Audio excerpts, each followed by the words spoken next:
Salut mes petits pragmas. Alors, on va faire un petit format un petit peu différent, un petit peu plus, peut-être même une vidéo un petit peu plus rapide, sur une toute petite vidéo, une petite capsule là qu'on m'a envoyée. Et j'ai trouvé ça intéressant parce que ça traite d'un sujet que je vous ai expliqué par rapport aux sphères complotistes, conspirationnistes, etc.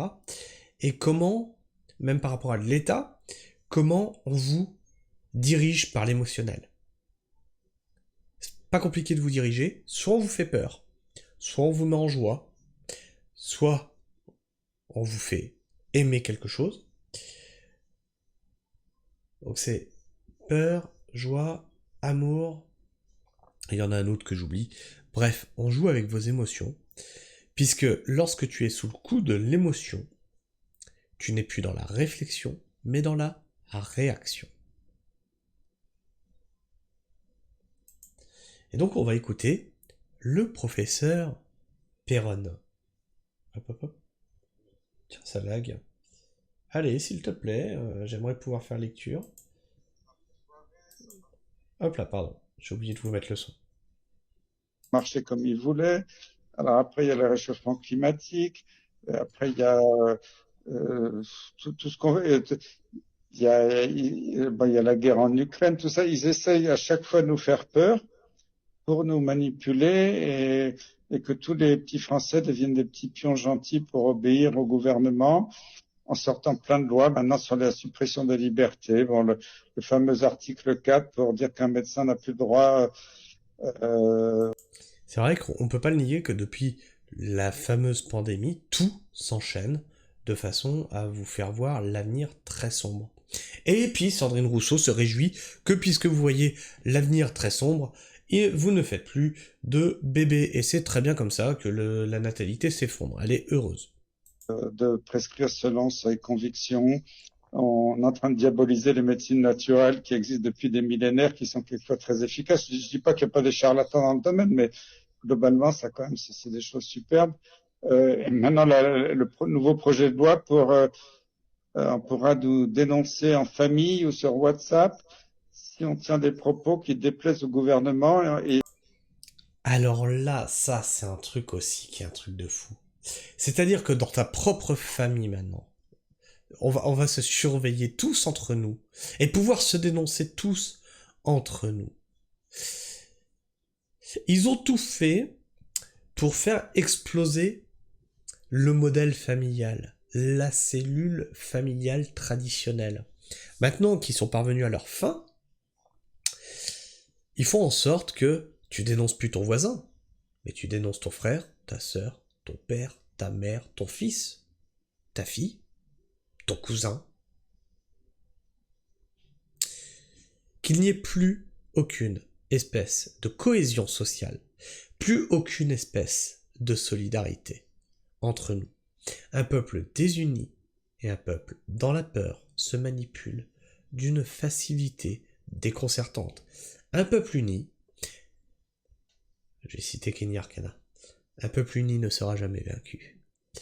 Mais en réalité, un peuple uni, c'est beaucoup plus compliqué, parce qu'il organise des actions, conjointement.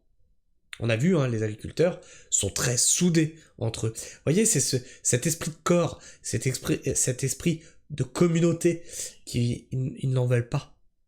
Ça emmerde leur plan. Et c'est écrit en toutes lettres dans le projet de loi qu'on pourrait être tout de suite mis en examen si on tient un propos qui déplaît. Non mais là je dis au secours, quoi. On n'est plus du tout en démocratie. Ils nous installent une tyrannie, mais ils le font. J'aime bien ce mot. Parce que beaucoup disent « Ouais, on est en dictature !» Pas en dictature. Moi je disais on est dans un déni de démocratie. La tyrannie, c'est peut-être pas con.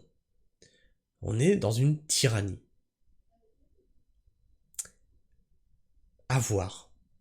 Vraiment, le mot est à approfondir. Est-ce que la France n'est pas dans une tyrannie?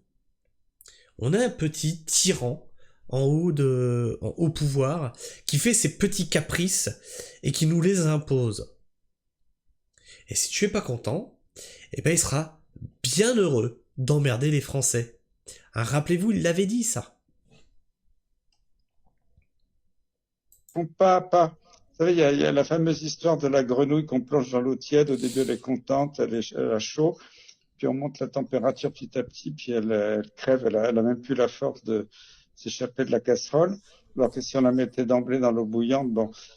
Et ça, on est en train de mettre les Français depuis plusieurs années comme ça, à augmenter la température progressivement pour qu'ils puissent plus réagir. Et ça, c'est dramatique. Et ils le font, ils sont très habiles, ils le font par petites touches. Imaginez 1 an avant le Covid. Moi, j'aurais dit à un copain, comme ça, tu sais, l'année prochaine, ils vont t'enfermer, tu n'auras plus le droit de sortir de chez toi, sauf te signer une autoproclamation que tu as le droit de sortir pendant 1 heure, que tu vas être obligé de porter un masque, on va te supprimer toutes tes libertés.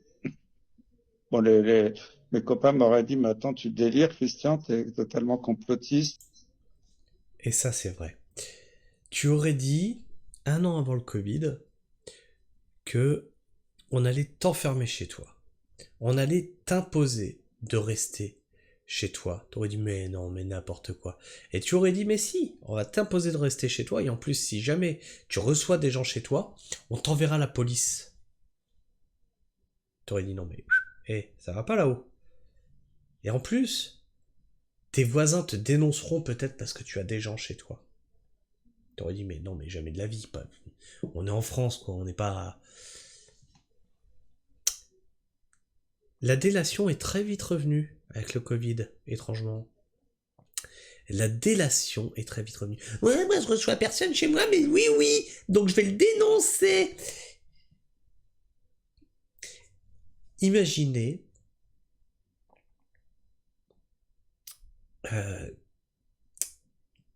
qu'on revienne dans le passé et qu'on vive avec notre société actuelle, les gens actuellement,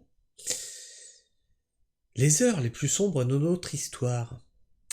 Je pense qu'il y en a beaucoup qui feraient le jeu DSS. Ah oui. Ah bah là, la délation elle a bien marché. C'est quoi ce délire? Puis finalement, ça s'est fait petit à petit et la population a remercié Macron en disant heureusement qu'il était là, il nous a sauvés parce que si on n'avait pas confiné, on serait tous morts.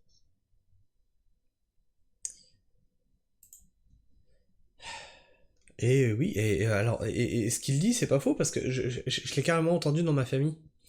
Non mais Macron, il a bien géré. J'ai fait pardon? Mais il a rien géré du tout. Oui, mais bon, c'est facile de juger, il a composé avec ce qu'il avait, etc., etc., etc., etc. C'est pas... Alors, on m'a même dit, ouais, mais attends, il a pas eu un exercice du pouvoir facile. Ah, mais moi, je savais pas qu'on devenait président et on voulait un truc facile. Ah, je pensais que présider un pays, c'était la chose la plus compliquée au monde. Ah non, mais il faut que ce soit facile, donc pour pouvoir le juger. Ah merde, je savais pas. Enfin, bref, je sais pas ce que vous pensez de tout ça. Moi, je suis plutôt d'accord pour le coup avec le professeur Perron. C'est pas quelqu'un que je suis assidûment, mais un petit pragma m'a envoyé cette vidéo. J'ai dit, on va en parler. Dites-moi ce que vous en pensez dans l'espace commentaire. N'hésitez pas à en parler entre vous, dans le respect mutuel, à me partager vos avis et vos opinions. Et bien sûr, en fin de vidéo, tu connais la musique. Tu appuies sur le petit bouton s'abonner si tu ne l'es pas encore. Et puis likez, clocher, partagez, c'est très important puisque YouTube me cause-ban de ses algorithmes et démonétise mes vidéos. Donc partagez les vidéos, comme ça on va passer outre les algorithmes de YouTube et on va faire fonctionner cette chaîne nous-mêmes. Sur ce, moi je vous fais la bise, prenez soin du sol et restez pragmatiques. Ciao.